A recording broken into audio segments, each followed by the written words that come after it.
Friends ఈ వీడియోలో మనమైతే ఇన్ని కొవ్వొత్తులు ఉపయోగించి భూమి చక్రగానే చేయబోతున్నాం ఫ్రెండ్స్. ఇదిగోండి ఇన్ని కొవ్వొత్తులు ఉపయోగించి మనం భూమి చక్రగానే చేయబోతున్నాం. ఇదిగోండి ఇప్పుడైతే మనమైతే బండిలో అయితే వేసుకుంటున్నాము. బండి కూడా నిండిపోయింది ఫ్రెండ్స్. ఇప్పుడైతే మనది పొయ్యి వేసుకుందాం ఫ్రెండ్స్.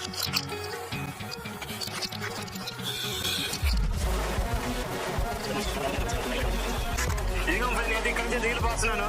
1 2 3